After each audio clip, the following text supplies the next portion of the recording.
Welcome back mga sir. Ito yung aking vlog for today. Na-order ko sa Shopee na halagang 570 pesos. Max RPM. Itatry natin siya ngayon sa ating Honda Click kung ano ba ang performance nito. Umpisa na natin kung paano magkabit ng air filter. Nakikita nyo siya, parang papasok yung alikabok sa loob. Hindi ko pa naman kasi na-try kung ano yung performance. Syempre kung bago kayo sa ating channel, subscribe muna kayo para lagi kayong updated sa ating susunod na vlog.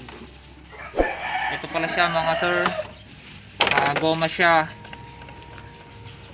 Yung iba kasi na air filter, full siya na ganito, papasok yung tubig, di ba? Kagaya to, parang stock lang siya, pero open siya, hindi siya ganong sakal. Saka washable siya mga sir. Ayan, umpisa na natin mga sir.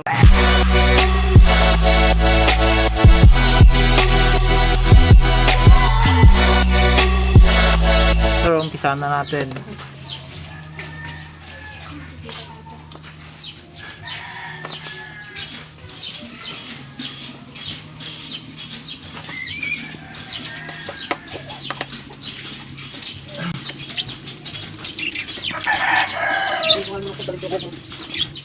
Pwede rin naman kasi tayo gumawa sir ng mga DIY, yung kagaya yung sponge.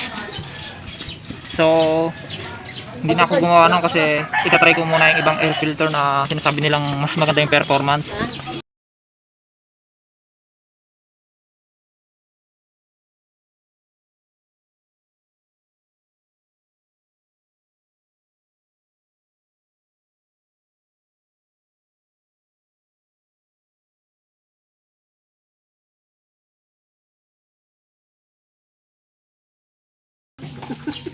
Ayan mga sir, natanggal ko na yung mga ibang tornilyo.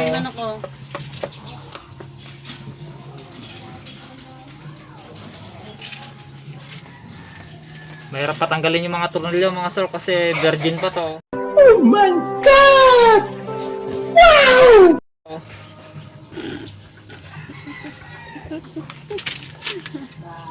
8 semesters later. Ayan mga sir, tanggal ko na siya. Ayan, hugutin na, tatanggalin na natin siya. So nakikita nyo sir, ito nga yung sabi ko sa inyo, kung buo andito siya, mayroong nakalagay na buong foam dito mga sir, papasok yung tubig kasi open to. Ayun yung sinasabi ko sa inyo na parang stock lang din siya. Kagaya to, parang stock lang doon mga sir. Ayan.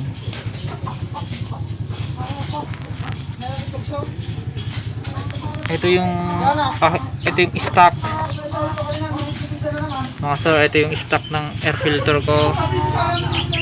Ayan, marumi na siya. Gaya mo doon sa loob ng rep. Ayan mga sir, malinis siya. Okay pa naman, pwede pa naman siguro siyang gamitin mga sir. Hindi pa naman siya masyadong ano.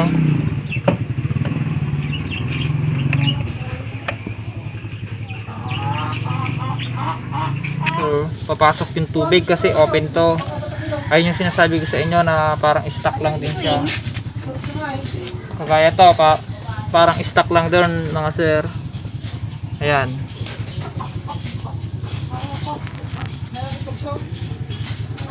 Ito yung stock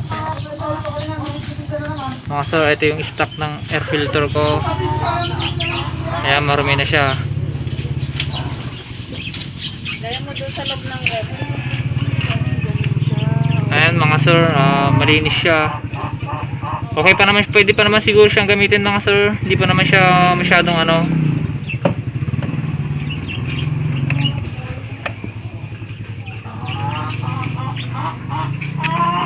Linisin lang natin siya mabuti mga sir para mas swabe.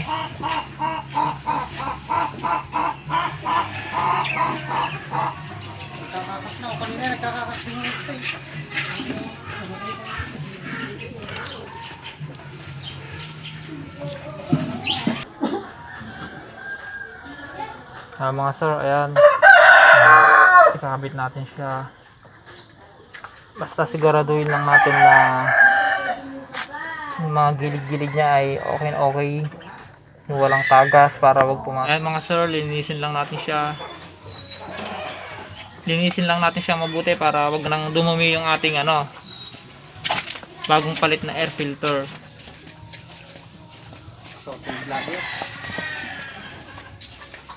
Ayan mga sir, nakita nyo ang dumi.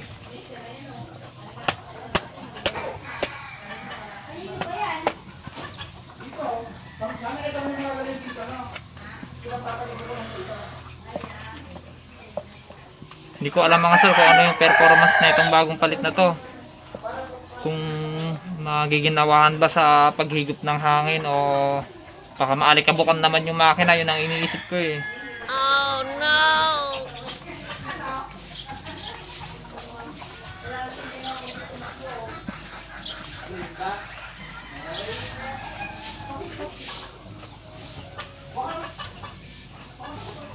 Tapos ito sir, wag nyong hayaang matanggal to pag binalik natin.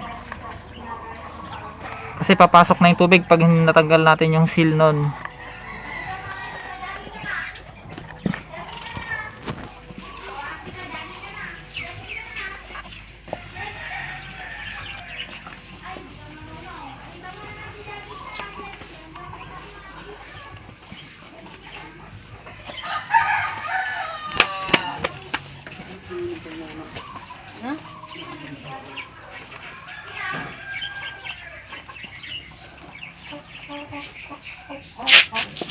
Inorte mo na yung isa kanina, Gab. Ha? Nagpakon ka na? Ayan mga sir, okay na siya. Babalik na natin siya ngayon.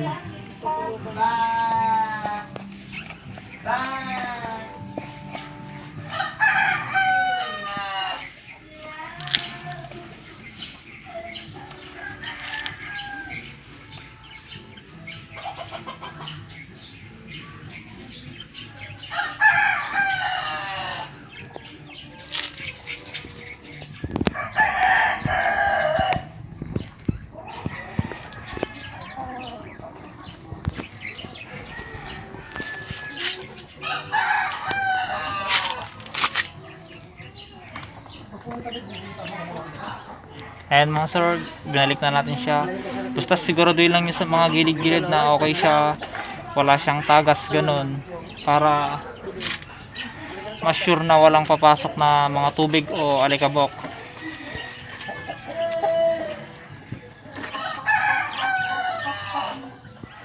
Iniingatan ko kasi yung aking motor mga sir, ayoko siyang magasgasan. Parang sa relasyon ko ngayon, ayoko magasgasan. Wow!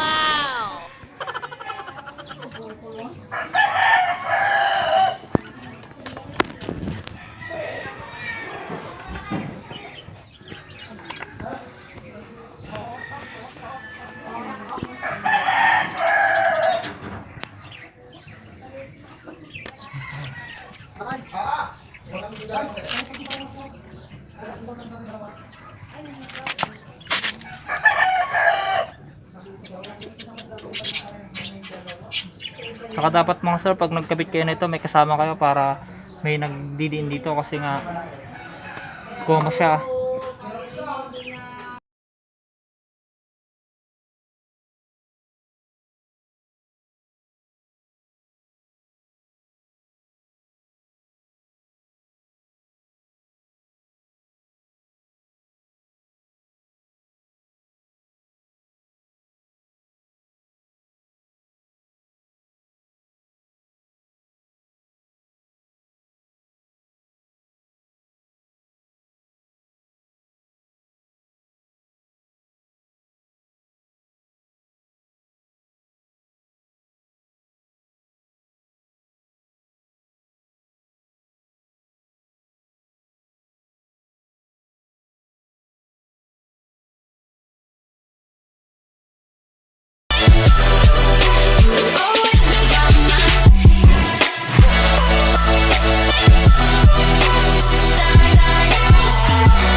mga sir, naikabit na natin siya yung BMAX RPM na air filter. So papaandarin natin siya kung ano yung kanyang andar. Ayan, start natin.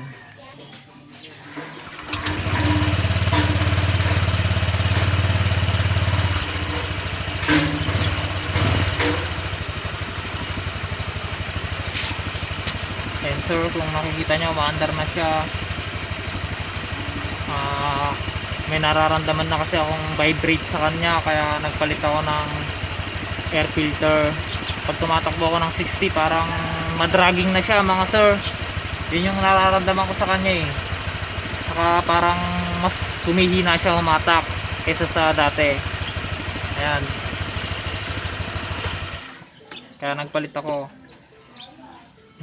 Susubukan natin siya ngayon kung gaano ba kaganda yung max RPM na air filter kaysa sa stock natin. Ayan. Ayan mga sir, hanggang dito na lang. Sana may natutunan kayo sa ating vlog ngayon. Ayan mga sir, okay na.